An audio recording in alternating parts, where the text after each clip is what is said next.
안녕하세요. 블루일입니다. 저녁 식사들은 하셨을까요?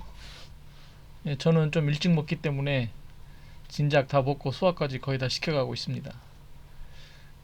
이 숫자에 찍힌 390 이게 뭘까 의문이 드시는 분이 많을 것 같은데 이제 오늘 드리고 싶은 얘기는 주가 이동 평균 관련해 가지고 이 390이라는 숫자가 그 아주 뭐 절대적인 건 아니지만 어느 정도 의미 있는 숫자이기도 하거든요.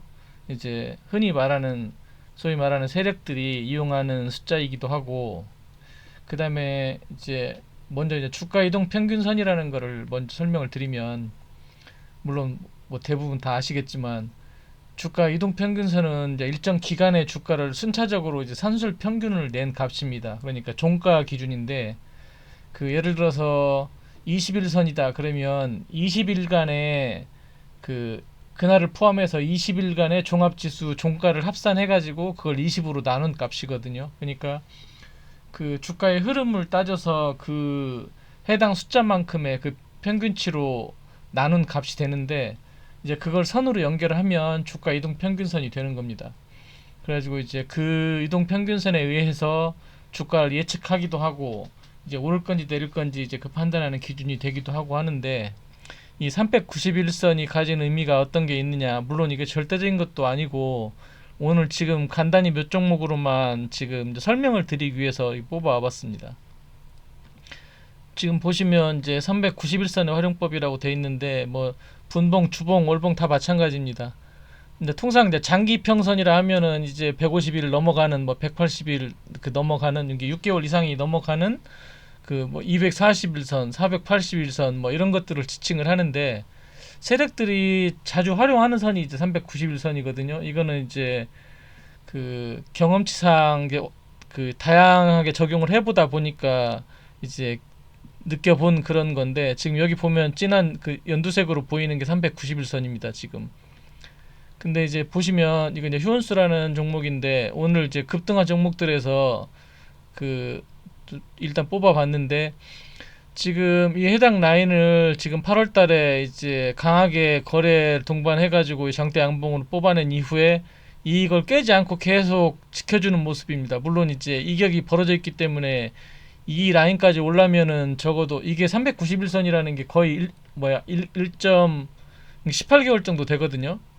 그러니까 1년 반 정도의 그 기간이 경과해야 그 이 391선에 도달을 하는 겁니다. 그러다 보니까 지금 쭉 내려와가지고 결국은 지금 이 노란 원 쳐놓은 부분에서 이제 깨지 않고 지지를 받아주다가 오늘 이제 반등이 나와줬는데요.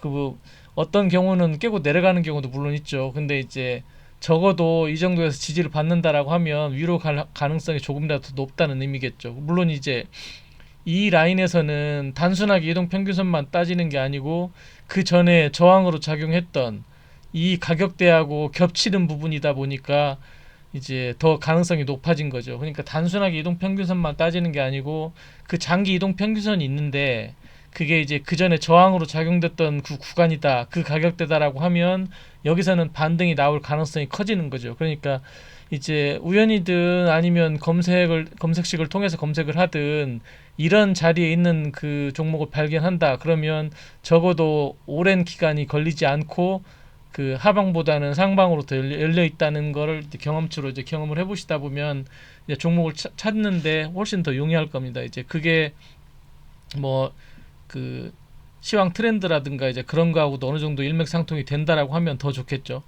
그다음에 이제 옵트론텍 같은 경우도 이제 보시면 그 이 고점을 돌파했던 그 시기에 이제 한 9월 정도 되겠네요. 이때 시기에 241선 빨간 라인은 돌파를 했는데 그 391선은 돌파를 못하고 이제 그 상단 부분에서 이제 그 부분 저항에 밀려가지고 거래가 터졌음에도 불구하고 이제 밀려 내려왔죠. 그러다가 이 구간에서도 돌파는 못했습니다. 그러다가 이제 특별히 거래가 많이 터진 건 아니지만 이제 돌파를 한 이후에 계속 그 391선을 지지를 받아주는 모습이거든요. 근데 이 구간은 391선 지지도 받았지만 그 전에 이제 저항으로 작용했던 부분과 연결되는 부분도 있고 또 55일선이나 60일선 이 중기 이평선과도 또 만나는 지점입니다. 그러니까 이렇게 장기 이평선과 중기 이평이 같이 만나는 구간 같은 경우도 나중에 반등할 수 있는 가능성이 더 높은, 그러니까 지지가 훨씬 더 견고한 구간이기 때문에 이런 차트도 그 참고를 해두시면 좋습니다. 그러면 이런 그 기존에 저항대로 작용했던 곳이 이제 지지로 작용을 하면 견고할 수 있고, 그게 이제 장기 이평선과 겹친다 그러면 그러면 뜰 수 있겠네라는 그 가능성을 그 두고 생각하시면 나을 것 같습니다. 그 다음에 이제 덕산 데코피아라는 종목이 있는데, 얘 같은 경우도 이제 23년 4월에 이제 고점을 찍고 난 이후에 계속 쭉 밀리는데, 그 전에 이제 시도를 하다가, 물론 여기는 장기 이평과 그 중기 이평이 같이 만나는 구간입니다. 그래서 계속 여기 이제 391선도 있지만 그 55일선 까만 선을 계속 해서 이제 돌파를 못하고 저항을 받는 모습이죠. 이렇게.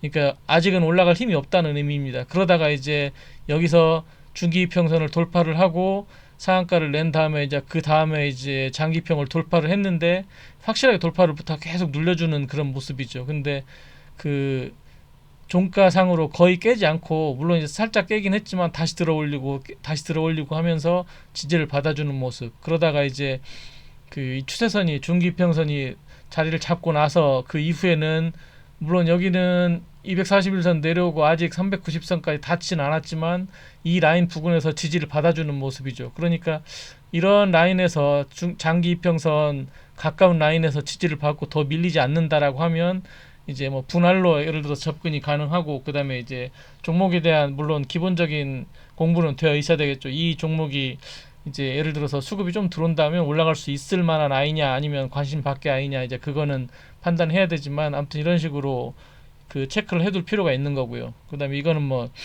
초전도 테마로 급등했다가 밀렸던 종목인데, 그 희한하리만치 딱 391선 딱 찍고 하루 찍고 바로 그 슈팅을 쏴버렸습니다. 그리고 연속으로 지금 엄청나게 올라오고 있죠. 오늘도 지금 상한가를 갔는데, 그리고 이제 이런 종목이나 그 다음에 또 이제 서남도 이제 마찬가지 같은 그 이슈였는데, 이제 두 종목이 움직임은 조금 다르죠.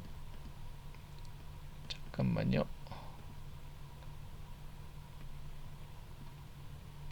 지금 뭐 CCS도 초전도체 관련주고, 얘도 서남도 그러는데, 이제 이건 좀 후발로 움직였던 게 있고, 서남이 이제 올라갔다가 이제 거의 원위치를 한 다음에 계속, 물론 이전에도 그 241선 깨고 내려왔지만 390선 터치는 안 했지만 계속 이렇게 그 자리는 지지를 해주는 모양입니다. 물론 이제 이런 경우는 지지를 해주고 해도 이렇게 횡보하는 기간이 너무 길기 때문에 뭐 오늘 이렇게 상한가 갈지 어떻게 알고 그 사뒀겠습니까만은, 근데 그래도 일단 종목 자체가 뭐 상패를 당할 만한 그런 종목이 아니라고 하면, 이렇게 장기평선 특히 391선을 지지를 받아준다라고 하면 언젠가 튀게는 돼 있습니다. 왜냐하면 이제 세력들도 이걸 이용을 해서 이제 활용을 해야 되기 때문에.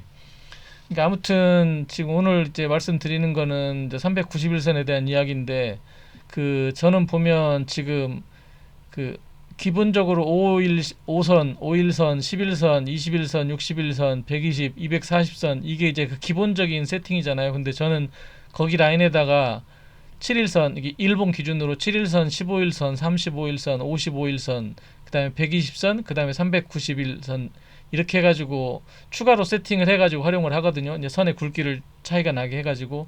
근데 이제 이 선으로 왜 구분을 해놨냐면, 이제 통상 예를 들어서 이제 21선이 깨지면 61선과의 차이의 갭이 크지 않습니까? 근데 보통 21선이 깨지면 그 기술적으로 대응하는 차티스트들은 이 21선이 깨지면 이제 손절을 하거나 정리를 했다가 나중에 다시 지지받는 걸 확인하거든요. 근데 그걸 깼다가 아니면 21선까지 가기 전에 15일선에서 튀기기도 하고, 20선을 깼다가 35일선에서 튀어 오르기도 하고, 60일까지 지지 안 받고 55일선에 튀기도 하고, 그런 식으로 세력들이 그 사이값에 있는 어떤 이동평균선을 활용하기도 하거든요. 근데 그러다 보니까 저는 이거 두 개를 같이 겹쳐놓고 보고 있는데, 어쨌거나 이제 오늘 말씀드리고 싶은 거는 이제 391선에 관한 부분이었기 때문에, 이거는 다른 세팅 아니고라도 요거 하나만이라도 해놓고 해두시고 보시면, 뭐 분봉상에 보시든 일봉상, 월봉상, 주봉상으로 보시든 어느 정도 효과는 있으리라고 봅니다. 이제 그 라인에서 392평선에서 지지를 받아준다. 그러면